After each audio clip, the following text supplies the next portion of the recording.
और बहुत सारे नेता हैं, मैं जिनका नाम नहीं ले पा रहा हूं। सभी हमारे समाजवादी पार्टी के जिम्मेदार नेता जो मंच पर हैं, और देख रहा हूं बहुत सारे जिम्मेदार कार्यकर्ता नेता मुझे चुनावी जनसभा में दिखाई दे रहे हैं। सभी हमारे कार्यकर्ता साथी, आदरणीय बुजुर्ग, माताएं, बहनें, नौजवान साथी, पत्रकार बंधुओं, मैं सबसे पहले इस गर्मी में जहां ये चुनाव सभा हो रही है, आसपास न कोई कॉलोनी दिखाई दे रही है, न कोई ऐसा बड़ा गांव दिखाई दे रहा है, उसके बावजूद भी आप इतनी बड़ी संख्या में आए हैं। मैं आप सबका बहुत बहुत धन्यवाद और आभार प्रकट करना चाहता हूं। मैं आप सबसे अपील करने आया हूं, मैं आप सबसे निवेदन करने आया हूं कि समाजवादी पार्टी और इंडिया गठबंधन की प्रत्याशी श्रीमती सुनीता वर्मा जी को अपना ऐतिहासिक वोट देकर के जिता करके उन्हें लोकसभा में भेजने का काम करना।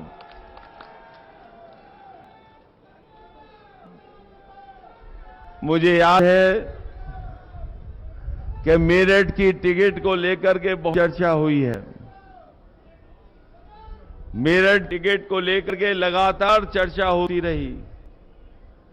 न केवल हमारे दल में उसकी चर्चा थी, बल्कि जो दूसरा दल है उसमें भी बहुत बड़े पैमाने पर चर्चा रही।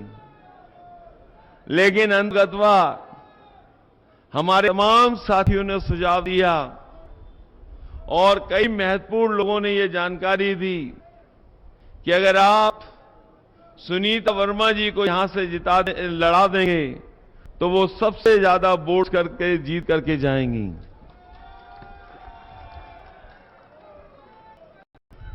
योगेश वर्मा जी, सुनीता वर्मा, इनकी परिचय किए और इनका परिचय नहीं होना सब आप लोग जानते हैं। इनके बारे में आप सब लोग परिचित हैं और जिस तरह की लड़ाई इस बार छिड़ी हुई है उसके बारे में भी आपको जानकारी होगी।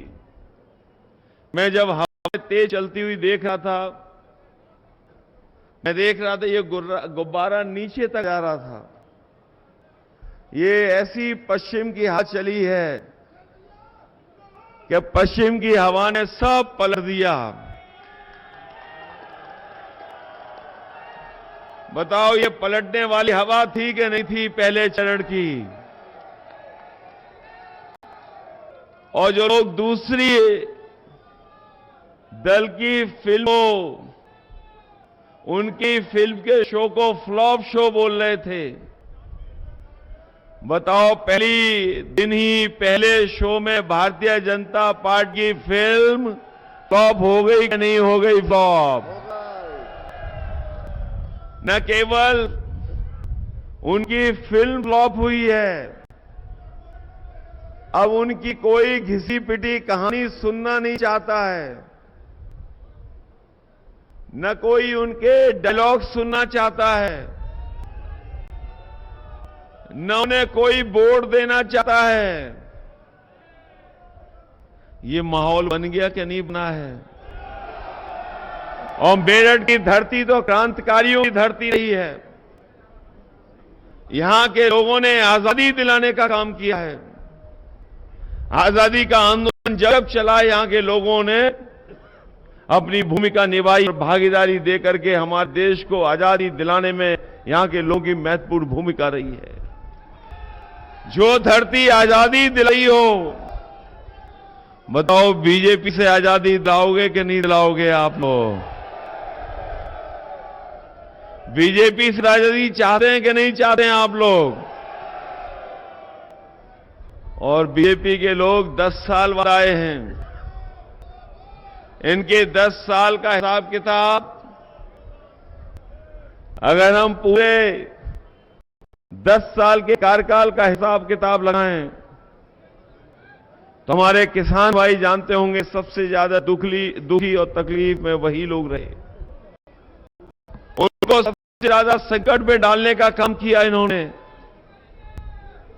यहां के लोग बड़े पैमाने पर किसान आंदोलन को मजबूत बनाने के लिए दिल्ली जाके आंदोलन को मजबूत बनाए। अगर उन्हें संघर्ष करना पड़ा होगा, संघर्ष किया।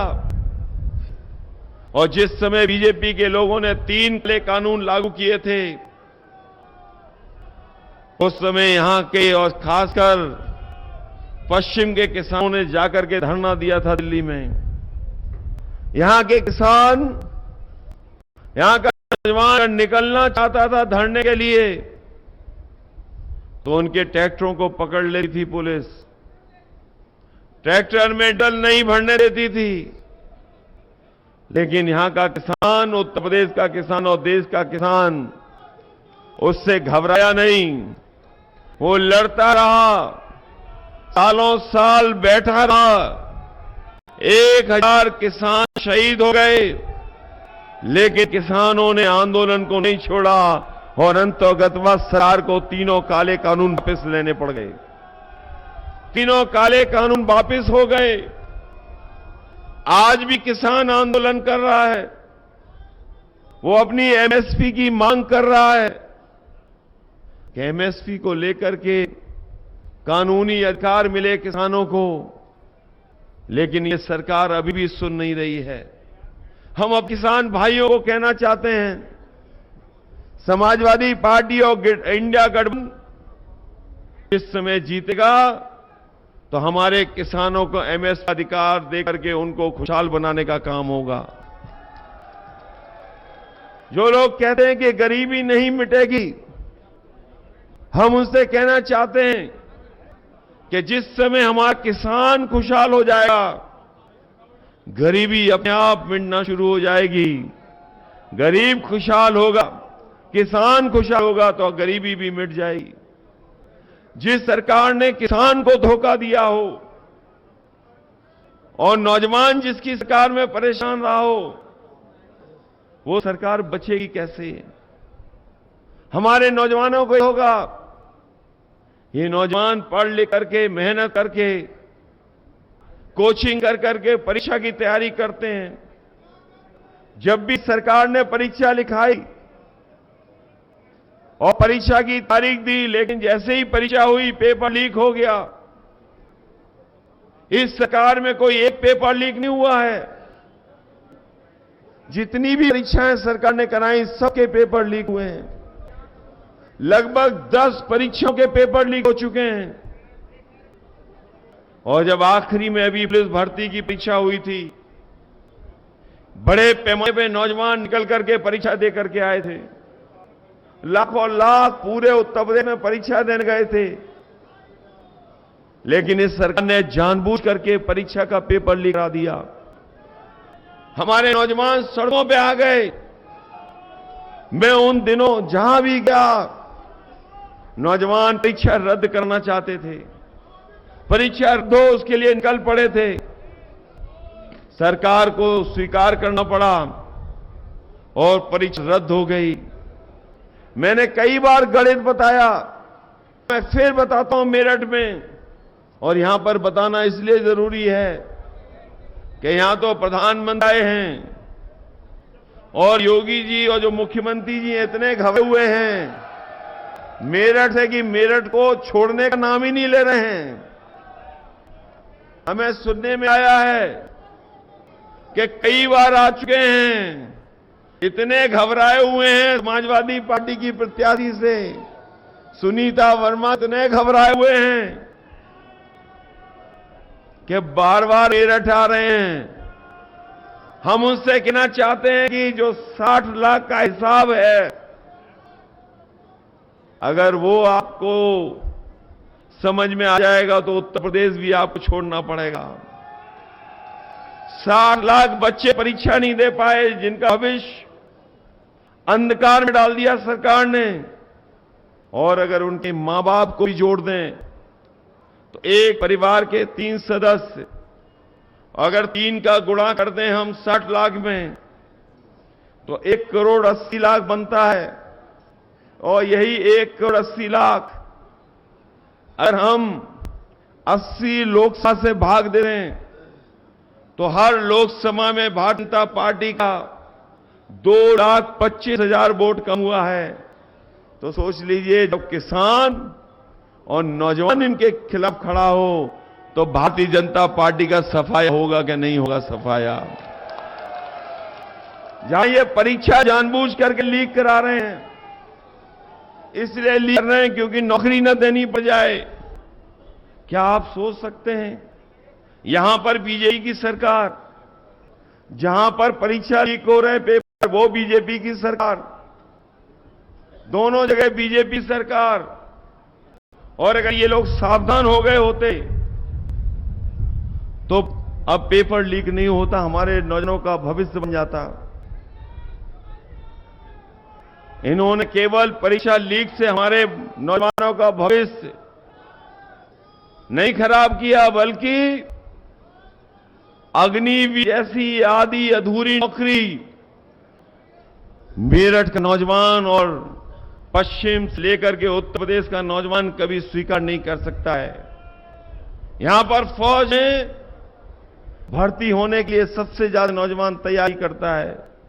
हम अपने नौजवानों को कहना चाहते हैं, समाजवादी और इंडिया गठबंधन की सरकार बनेगी तो अग्निवीर जैसी व्यवस्था लागू नहीं होगी। जैसे पहले फौज की भर्ती होती थी, पक्की नौकरी और जीवन भर वर्दी पहनने का मौका मिला। जब ये हर मुद्दे पर फेल हो गए, तब जनता इनके जुमलों को समझ लिया। जब जनता ने इनके जुमलों को समझ लिया तो ये नए तरह की गारंटी लेकर के आए हैं। ये गारंटी जुमले से 10 साल लंबी है, 10 साल लंबी गारंटी है जुमले से। और आप जुमले तो पता ही हैं आपको इनके। इन्होंने कहा था किसानों की आय दोगुनी हो जाएगी। बताओ 10 साल में किसी किसान की आय दोगुनी हो गई हो? हमारे बुनकर भाइयों को कहा था कि हम खुशहाली के रास्ते पे ले आएंगे। बताओ कहां खुशहाली के रास्ते पे? हर साल 2 करोड़ नौकरी देंगे। बताओ किसी नौजवान को नौकरी रोजगार मिले हो तो बता दीजिए। लखनऊ में बड़े बड़े आयोजन हुए थे निष्ठ को लेकर के, जिसमें प्रधान। और अब खबरों में आगे हैं, अल्मोड़ा जिले के विधानसभा